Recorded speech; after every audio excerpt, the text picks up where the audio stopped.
Hello. I am the curator of stories.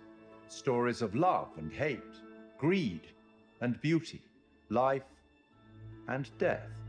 Stories such as this one. The curator of the Dark Pictures Anthology bridges between the player and the story, being very aware of what they've done, but also much more aware than the player about what's actually going on in the story and what the context is and what the scenario is. What do you think happened to this guy?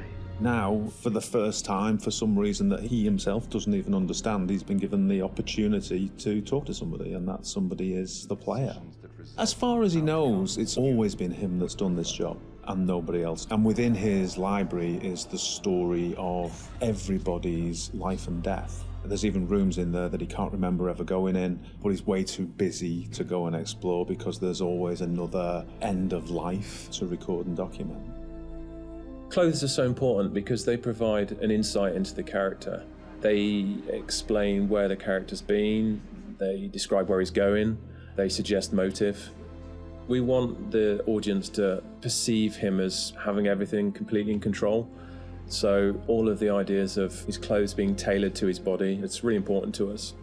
We worked with a costume designer. He did a lot of research into the authenticity of the materials and textures. He provided us with lots of authentic high-resolution reference. He even gave us material swatches. It was really useful for us because looking at the folds, looking at the visual language of cloth, how do they sit on the character?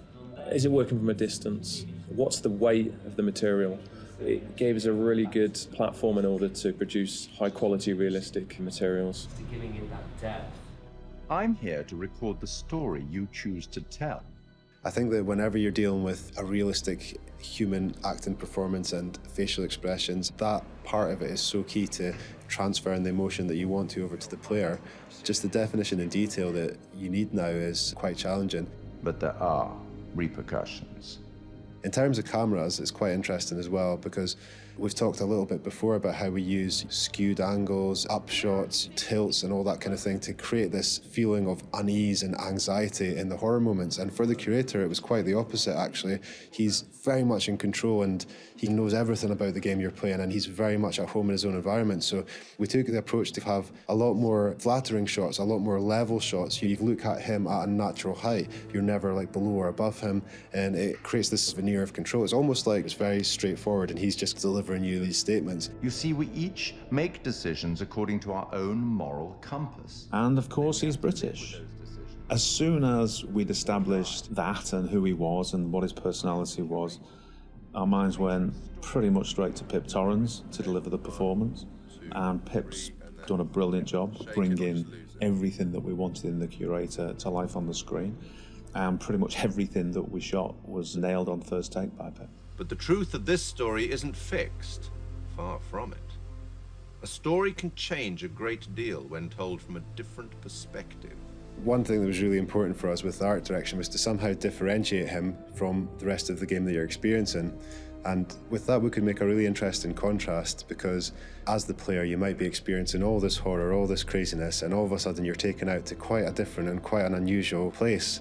So that was a really fun thing to play with. We tried to play up on that contrast and really signal to the player that there was a change happening. The curator addresses the player directly. He's quite ambiguous, he's quite mysterious. You're really not sure if he's there to help you or hinder you sometimes. And I wanted that to kind of be reflected in the art. The corridor that he is in at the start of the game and where you see him a lot of times, we wanted to get this feel of an almost infinite corridor that's got this maze-like feel. It's not a set-out space that you automatically understand as a viewer when you see it. You're not sure how long it goes on, how many paths there are, how much of a maze this corridor is. So to light that, we wanted to get this feel where there's not markers that tell you this is where you are right now in the corridor, you've been here before, just to increase that feeling of not being fully aware of your surroundings and add to the mystery of the scene. And then he goes into his repository, which is a huge vault of books and secrets with his main desk right in the middle. He's got large windows for light, a skylight above that would also let a lot of light in, a mezzanine floor, a marble fireplace, classical, opulent, sophisticated. The central feature of the repository is the curator's desk. So we researched how that might look and wanted to make it look a big, substantial piece of furniture. We added a lot of scroll work and detail to the front and rear. All of the things that you'd expect, the brass fittings for the drawers. There's quite a lot of detail went into that, and we thought we might be seeing that quite close as well again. So in the end, it fits nicely within its environment. It references some of the Victorian era detail that you might see on a piece like that. The creator has the ability to access stories through the pictures on the wall. They're almost portals through to another world. And that all had to fit within our architectural environment. So we looked at very ornate framings, large pictures that would hang on the walls, that would feel correct and not out of place, and something of this nature.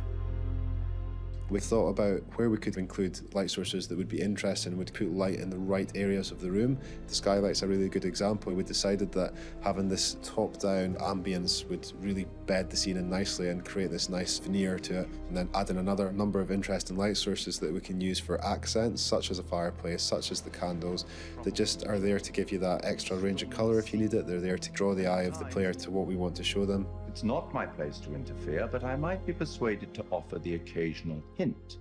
Here's one for free. It's a strange place. Who's this guy? Why is he talking to me? Where am I now? I was just on a ship having some horror happening, and now I'm here. And this guy has the appearance of being there to help you, but he seems like such a strange guy, and the environment he's in is so different.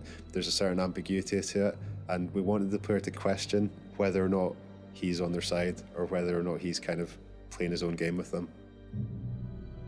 The curator's no ordinary person, and his repository is no ordinary place.